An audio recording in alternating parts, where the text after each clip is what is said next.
সকাল প্রিয় বন্ধুরা, তোমরা সবাই কেমন আছো? আশা করছি প্রত্যেকে খুব ভালো আছো। ঈশ্বরের আশীর্বাদে, তোমাদের ভালোবাসা ও আশীর্বাদে আমরাও প্রত্যেকে বেশ ভালো আছি।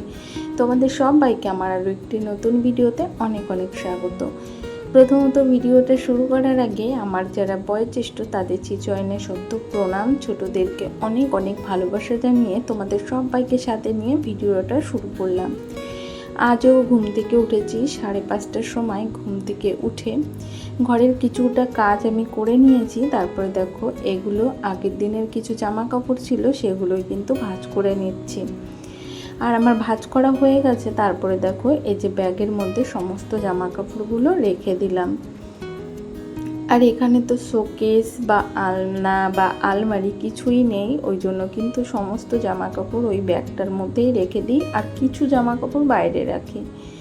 তারপরে এই যে ছোট্ট এই র্যাকটাকেও সুন্দর করে পরিষ্কার করে নিলাম। তারপরে এই যে দেখো, এই বাক্সটার মধ্যে কিছুটা সাজাগোজার জিনিস থাকে। আমার সাজাগোজার জিনিস কিন্তু একটাও ঠিক নেই মামটার জন্য। ও খুব বিরক্ত করে, জানো তো। ওর জন্যই কোনো জিনিসই আমার ঠিক থাকে না। তবে যেটুকু আছে সেটুকু এই যে সুন্দর করে গুছিয়ে রেখে দিলাম। সাজতে বড্ড ইচ্ছা করে, কিন্তু কি করব বলো, মাম্মাম এখন একটু একটু করে বড় হচ্ছে, ওরও সাজতে খুব ভালো লাগে। কিন্তু আমার যেটুকু জিনিস আছে ও কিন্তু সব নণ্ডভণ্ড করে দেয় না। আমার সাজতে কিন্তু ভীষণই ভালো লাগে, যেটুকু জিনিস আছে সবই কিন্তু এখন এলোমেলো করে দেয়। যাই আছে না কেন, আগে কিন্তু বেশ কিছু জিনিস থাকতো আমার কাছে, এখন সমস্ত জিনিস নয়তোবা ভেঙে ফেলেছে, নয়তোবা ফেলে দিয়েছে।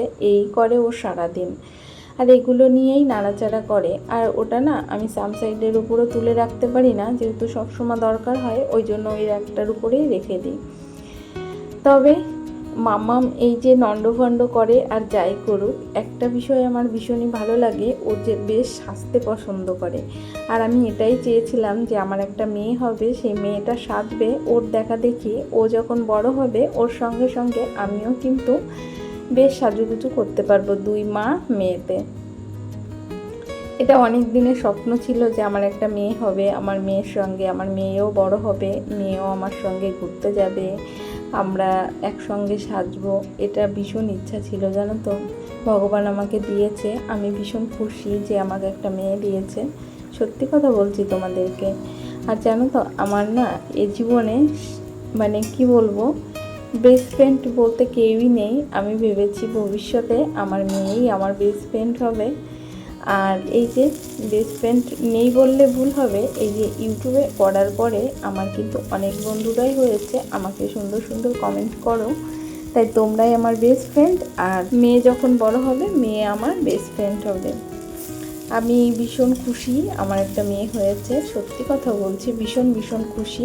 আর ভগবানকে একটাই কথা বলি, আমার 2 ছেলে মেয়ের জন্য অনেক বড় হয়, আর ওরা যেন মানুষের মতো মানুষ হয়। ঈশ্বর জন্য আমাকে এইটুকু দেয়। আর কি বলবো বলো, তোমাদের সঙ্গে কথা বলতে বলতে আজ অনেক কিছু তোমাদের সঙ্গে শেয়ার করলাম, মনের কথা অনেক কিছু বললাম, মনটা ভালো লাগছে না গো। আর আজকের পাঠটা ছিল শুক্রবার, জানো তো। তো এর মধ্যে ভিডিও দিতে পারিনি, শুক্রবারের দিনের ভিডিওটা তো দিতেই পারলাম না, শনিবারে পোস্ট করি, কিন্তু কিছুতেই এডিটিং করতে পারিনি, জানো তো। ওই জন্য আমি আর শনিবারে কোনো ভিডিও দিতে পারিনি, এটা শুক্রবারের ভিডিও ছিল। আর এই দেখো, তোমাদের সঙ্গে কথা বলতে বলতে শাকের ঝোলটা আমার হয়ে গেছে, আর এদিকে কলার তরকারিটাও হয়ে গেছে, নামিয়ে নিয়েছি। আর আজও ছেলের এক্সাম আছে, আর ছেলের যেহেতু এক্সাম আছে, আর ছেলে আজও একটু তাড়াতাড়ি স্কুলে যাবে, 8টার আগে আগে বেরিয়ে যাবে, ওই জন্য ছেলেকে খাইয়ে দাইয়ে রেডি করিয়ে দিয়েছি, ড্রেস পরিয়ে দিলাম। তারপরে আর এই বিছানায় তো এখন কেউ ঘুমোনো নেই, তাই ভাবলাম এই বিছানাটা এখন তুলে ফেলি। আর সকালের দিকে মামা এখানে ঘুমিয়েছিল, আর এক পাশেই আমি জামা কাপড়গুলো ভাঁজ করেছিলাম। এখন দেখলাম যে না, বিছানাটাকে তুলে ফেলি, দেখতে ভালো লাগছে না, বাসি বিছানাটা এখনও পড়ে আছে। আর ও ঘরেরটা একটু পরেই তুলতে হবে, যখন মামাম উঠবে তারপরেই তুলব। আর এই যে বিছানায় সমস্ত কিছু, আর ভাবলাম কি বেডশিটটা তুলে ফেলি। কদিন তো খুব বৃষ্টি হচ্ছিল, আজ বেশ রোদ উঠেছে, জানো তো। আমাদের এখানে প্রচুর রোদ উঠেছে, তাই ভাবলাম যে না, এত সুন্দর যখন রোদ বেরিয়েছে আবার কখন ঝপ করে বৃষ্টিটা নেমে পড়বে, তার জন্যই কিন্তু এই যে বেডশিটটাকে তুলে ফেললাম। এখন এই যে নতুন আর একটা কাঁচা ধোয়া বেডশিট পেতে দেবো। এর আগের দিন একটা বেডশিট কেটেছিলাম, সেটা এখন এই বিছানায় পেতে দেবো। আর বিছানা চাদর কি বলবো, দুদিন অন্তর অন্তর আমাকে পাল্টাতে হচ্ছে। এ ঘরের বিছানাটা একটু কম পাল্টালেও অসুবিধা হয় না, যেহেতু এখানে বেশি না বাচ্চারা থাকে না, বাচ্চারা ও ঘরটাই বেশি থাকে, যেহেতু দুটো রুম, এই রুমটায় বেশি ওরা থাকে না, এই রুমটায় আমিই বেশি থাকি। কিন্তু ছেলে মেয়ে দুজনাই ওই রুমটা বেশি পছন্দ করে, ওখানেই বেশি থাকে। আর এ দেখো আমার বেডশিটটা না একটু টান টান করে পাতলে কিন্তু দেখবে চৌকি তো কী হয়েছে, তাও কিন্তু ভালো লাগে। আর আমি কিন্তু সবসময়ের জন্য চেষ্টা করি বেডশিটটাকে একটু টেনে টেনে সুন্দর করে পাতিয়ে দিতে। আর এই দেখো আমার বিছনা চাদরটা সুন্দর করে পাতানো হয়ে গেছে। এখন এই যে কাঁথা কাপড়গুলো ভাঁজ করে নেব।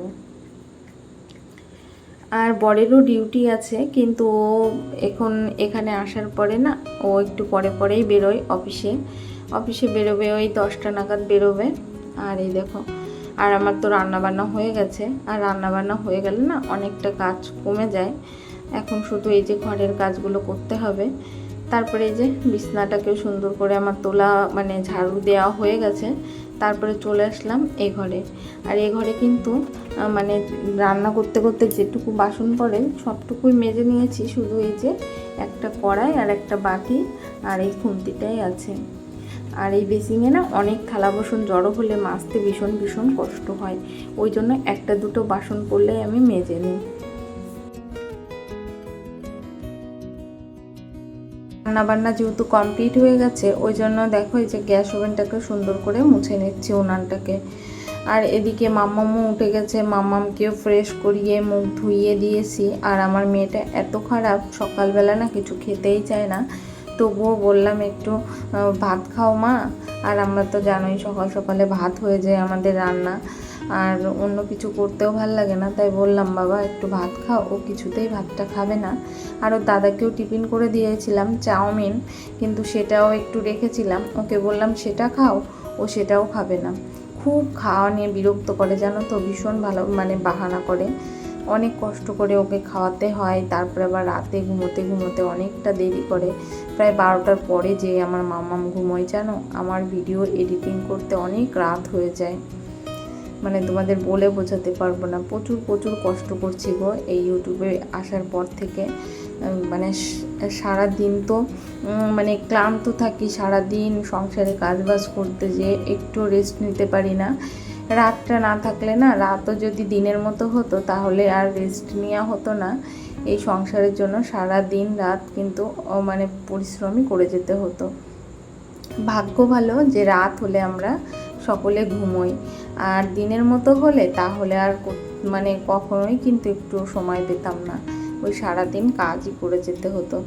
তবে দেখো কাজবাজ সারতে সারতে আবার বর তো অফিস যাবে, অফিস যাওয়ার আগে বাজার করে এনেছে, আলু এনেছে, পটল এনেছে, তারপরে 1 প্যাকেট আটা, ময়দা, উচ্ছে, আদা, মাছও এনেছে। আর মাছটাও ইতিমধ্যে আমি ধুয়ে নিয়েছি। আর এই যে কাতলা মাছ আর কাতলা মাছের তেল এনেছে, এটা কিন্তু জ্যান্ত কাতলা জানো তো, 4 পিস মাছ আর এই যে কিছুটা তেল। তারপরে এই যে সবজি বাজারটাও সুন্দর করে গুছিয়ে নিয়েছি। আর ওরা যেহেতু খাওয়া দাওয়া করেছিল, এই যে এই বাসন কোসনগুলোও কিন্তু পড়েছে, আর এগুলোও মেজে নিলাম। আর এই সময়টা মাম্মা মামার কাছে চলে এসেছিল, মাম্মা অনেক কথা বলছিল, তবে ওর সঙ্গে কথা বলতে বলতেই থালা বাসনগুলো মেজে নিয়েছি। তারপরে দেখো সকালবেলা তো ঘরটা ঝাড় দিয়েছিলাম, আর এই ঘরের বিছানাটাকেও কিন্তু সুন্দর করে তুলে নিয়েছি। আর পুরো ঘরটাকে আবারও ঝাড় দিয়ে নিলাম, যেহেতু আজকে সকালের দিকে না ঘরটা মোছা হয়নি, তাই ভাবলাম এখন ঘরটাকে মুছে নেব। হ্যাঁ, এই যে ঘরটা ঝাড় দেওয়া হয়ে গেছে, এখন নোংরাটা ফেলে দেবো। যেদিন যেদিন পারি সকাল সকাল ঘরটাকে মুছে নিই, কিন্তু আজ সকালবেলা একটু এক্সট্রা কাজ করেছি তো ওই জন্য আর মানে ঘরটা মোছা হয়নি। যেমন ওই যে কিছু জিনিসপত্র পরিষ্কার করেছিলাম, তারপরে রান্নাঘরেরও কিছু জিনিস পরিষ্কার করেছিলাম অফ ক্যামেরায়, তার জন্যই কিন্তু আজকে বেলার দিকে ঘরটা মুছে নিলাম। আর জানো তো বন্ধুরা, আমাদের সংসারে যেমনই ছোটোখাটো জিনিস হোক না কেন, আমাদের তো সেই পুঁজি নেই যে অনেক আসবাবপত্র, অনেক জিনিসপত্র থাকবে, সেগুলোকে সুন্দরভাবে গুছিয়ে পরিপাটি করে রাখবো, ঠিক না বলো?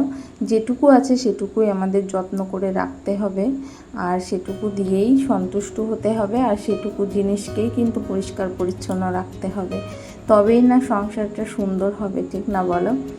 তাই আমার ঘরে এই যে ছোটোখাটো আসবাবপত্র যেটুকুই তোমাদেরকে দেখায়, এটুকুই আছে, আর এটুকুই কিন্তু যত্ন করে গুছিয়ে রাখি, আর সেটাই তোমাদের সামনে প্রেজেন্ট করি। তবে তোমাদের কেমন লেগেছে আমার এই যে ছোট্ট ছোট্ট জিনিসপত্রগুলোকে অনেক যত্ন সহকারে যে আমি গুছিয়ে রাখি, সেটা একটু কমেন্ট করে বলো। তোমাদের কমেন্টগুলো পেলে কিন্তু আমার ভীষণ ভীষণ ভালো লাগে গো, ভীষণ ভীষণ ভালো লাগে। তোমরা যে আমাকে এত এত ভালোবাসা দিচ্ছ, আমি কিন্তু কখনোই ভাবিনি যে আমি ইউটিউব থেকে এত ভালোবাসা পাবো। তবে এইটুকু ভালোবাসা পেয়ে আমি ভীষণ ভীষণ খুশি, আর তোমাদের জন্যই কিন্তু এত কষ্ট করেও তবু আবার ভিডিও দেওয়ার ইচ্ছা জাগে। তাই দেখো, স্নান টিনান করে পুজো করে নিয়েছি, আর এই যে কাঁঠালটা তো বাড়ি থেকে এনেছিল, তাই দেখলাম একটু নরম নরম হয়েছে, তাই কাঁঠালটাও ভেঙে নিলাম। এখন ওই 2টো মতো বাজে, আর একটু পরেই কিন্তু আমার ছেলেও বাড়ি চলে আসবে। কথা বলতে বলতে ছেলেও বাড়িতে চলে এসেছে, আর এই দেখো ছেলেকে এখন ভাত খাইয়ে দেবো। আমার ছেলে না স্কুল থেকে আসলেও বলে মা ভাত খাইয়ে দাও, তারপরে আবার স্কুলে যাওয়ার সময় বলে মা ভাত খাইয়ে দাও। তবে জানো তো, আমার সোনা বাবাকে কিন্তু আমি প্রতিদিন 2বার খাইয়ে দিতে পারি না, কোনো দিন 1বার পারি খাইয়ে দিতে, কোনো দিন 2বার পারি। তবে আর সম্ভব হয়েছে এখন আমার সোনা মাম্মাম ঘুমোচ্ছে, আর মাম্মাম ঘুমোলে তো জানোই এখন আমি ফ্রি বসে আছি, তাই ওকে খাইয়ে দিচ্ছি। এখন কিন্তু ওই 2:45 মতো বাজে, আর তোমরা তো প্রত্যেকেই জানো আমি সকালবেলা যেটা রান্না করি সেটাই কিন্তু দুপুরে খাই। আজ তার মধ্যে ওই যে মাছের যেই কাতলা মাছের তেলটা এনেছিল না, সেটা কিন্তু ছেলের জন্য ভেজে দিয়েছি, আর আমার ছেলে খুব পছন্দ করে কাতলা মাছের তেল। তাই ভিডিওটা এখানেই রাখছি, প্রত্যেককে টাটা, বাই বাই, দেখা হবে আবার নেক্সট ভিডিওতে, টাটা।